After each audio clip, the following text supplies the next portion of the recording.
Hello everyone. Actual news and events that are happening around us today. Subscribe to the channel so that you don't miss the most important.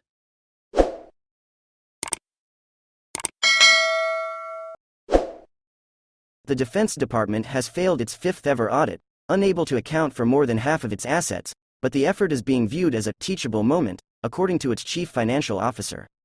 After 1,600 auditors combed through DOD's $3.5 trillion in assets and $3.7 trillion in liabilities, officials found that the department couldn't account for about 61% of its assets, Pentagon Comptroller Mike McCord told reporters on Tuesday. McCord said the department has made progress toward a clean audit in the past year, but later added, "We failed to get an A. Single quote. I would not say that we flunked. The process is important for us to do, and it is making us get better. It is not making us get better as fast as we want," he said. This year's outcome was not unexpected.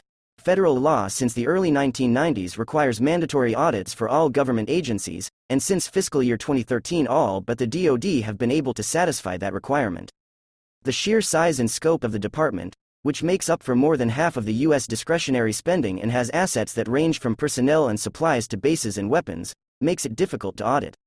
In December 2017, defense officials set out to scrutinize DoD's books, the first comprehensive audit of the agency in its history.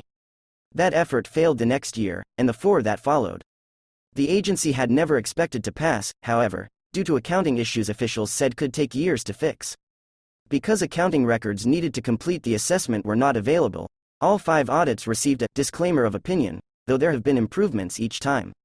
McCord, who served as Pentagon Comptroller from 2009 to 2017 and again since June 2021, said the most recent audit required 220 in-person site visits and 750 virtual site visits by Pentagon officials and independent public accounting firm personnel.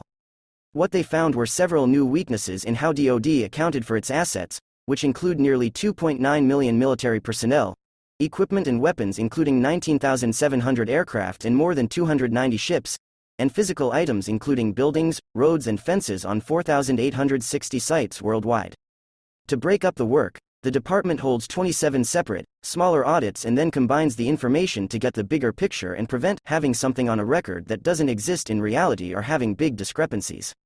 Quote, McCord said that while he prefers to focus on the progress in this year's audit, each time, the progress is getting a little harder, due to much of the lower-hanging fruit having been picked, meaning the simpler issues have already been weeded out. He noted that Ukraine's ongoing war with Russia has offered a DoD personnel a very teachable moment for us on the audit, as it allows them to picture the critical nature of precise tracking of weapons and equipment in the event of a conflict. That's to me a really great example of why it matters to get this sort of thing right, of counting inventory, knowing where it is and knowing when it is arriving. McCord said, I've asked our people to imagine that was our folks, our men and women in uniform, who were up against it, he added.